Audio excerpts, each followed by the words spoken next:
The most obsolete idea is go to school, get a job, work hard, save money, get out of debt, and invest for the long term in the stock market. See, why would you save money when they're printing trillions of dollars? The gap between the 1% and 99% is massive. You see, it's not just money. You have to step back and look at the bigger picture. So what do you do?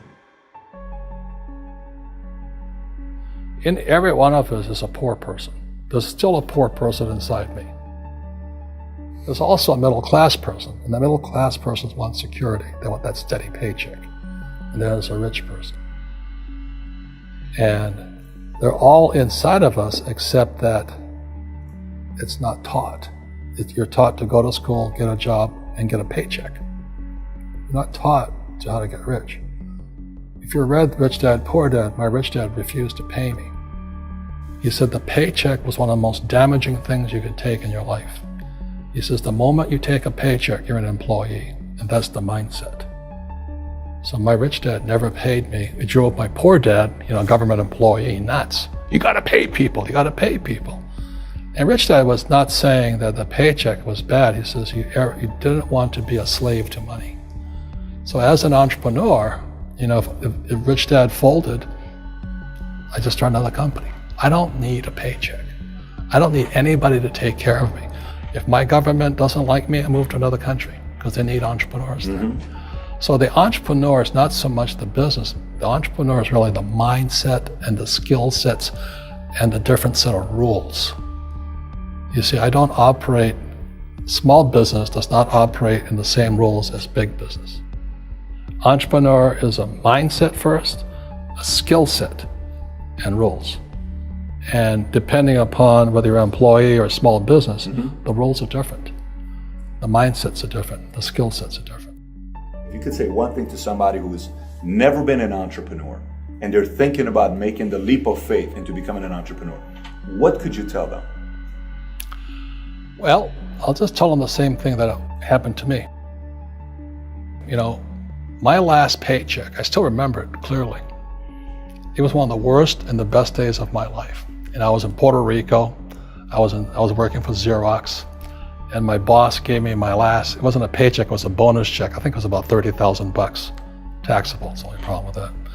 So I got this check and I went, holy mackerel. So I was excited, but I was also disturbed.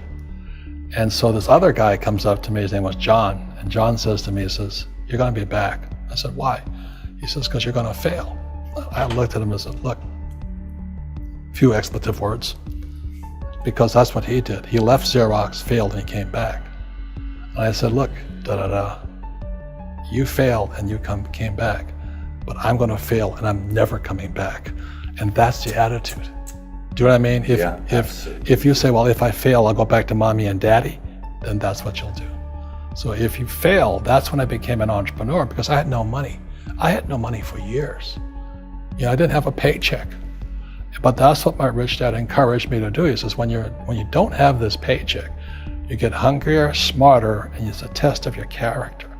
Will you become a crook? Will you become dishonest? Will you cheat and steal? Or will you become a better human being? So really, that's the benefit of becoming an entrepreneur, is you really find out who you are when you don't have anything. So you always have to look at the big picture. Too many people look at, well, what's going to happen to me? When you look at the big picture, you're also going to know that when something bad happens, something good's going to happen. But you got to prepare for whatever is coming. If you think next 20 years will be like the last 20 years, you're going to get creamed. When you and I go to the supermarket and we buy a carton of milk, we always check for the expiration date. But most people do not check for the expiration date on their brains. Instead of get out of debt, I get into debt. I just refinanced $300 million in debt. I went from 5% to 2.5% interest. I made a fortune. Every month, more money comes in because my cost of money has gone down. So while some financial experts are saying get out of debt, I'm saying learn how to use debt. See, when I came back from in Vietnam in January of '73, the first thing my rich dad said to me was go to school to learn how to invest in real estate. It wasn't real estate, it was how to use debt and taxes. Debt and taxes make the rich richer. Debt and taxes make the poor, the middle class, poor. So all the rich guys who are doctors and lawyers or, those guys, they're getting creamed and they don't know why. Doctors are getting creamed. Oh yeah, they make it more money, but the take home is less. Sure. My doctor just yelled at me. He was happy. He says, "Oh, guess what? I finally made $1 million." And I said, "Yeah, this was just 3 weeks ago." And so I said, "Yeah, well, how much you pay in tax?" He says, $750,000 in taxes. So his net was about $400,000. That's not bad. But when I make $1 million, I keep $1 million. And the reason is because I don't make it by working for money. See, if you work for money, you're taxed. So that's why lesson number 1 in Rich Dad, Poor Dad is the rich don't work for money. What we do instead is we create businesses as entrepreneurs. We acquire real estate. I don't invest in the stock market. Okay? So the reason is because as entrepreneurs, I have more control over my income, how much I make, and how much I pay in taxes. And because I'm an entrepreneur as well as an investor in real estate, I pay 0 tax. So every time I make, let's say, $1 million as an entrepreneur, I immediately invested in real estate and I have a 4-to-1 step up. So I put $1 million in real estate, I get $4 million from the bank. That's why I love banks. But the banks are screwing everybody else, terrible, but it's good for me. That's why you say when you print, it's good for you, but when you print, it's bad for people that work for money. Because when you print, savers get creamed and people who work for money get creamed. When they print, debtors get rich. You see, debt and taxes make the rich richer, and debt and taxes make the poor middle class poorer. When we have obsolete ideas, we get obsolete results. So what's happening for most people, the idea of going to school, getting a job, working hard, saving money, getting out of debt, buying your house because it's an asset, and investing for the long term, is obsolete. The world has changed. The world changed in 1971 when President Nixon took us off the gold standard and money became debt. What if we get rid of school? Then what would happen? Would it be better if we had no educational system at all? No, I'm saying education is more important before. It's just obsolete. There's Moore's Law which states information doubles every 18 months. In other words, everything's obsolete 18 months. So, and this is just a recent phenomenon. So when you come out of school, you're already obsolete. And that's why I'm the old guy, I meet my friends who went to Harvard. I went to Harvard. I said, yeah, that was how long, 50 years ago? Today, the banks are charging you interest to save money. In other words, banks don't want your money because they printed too much of it.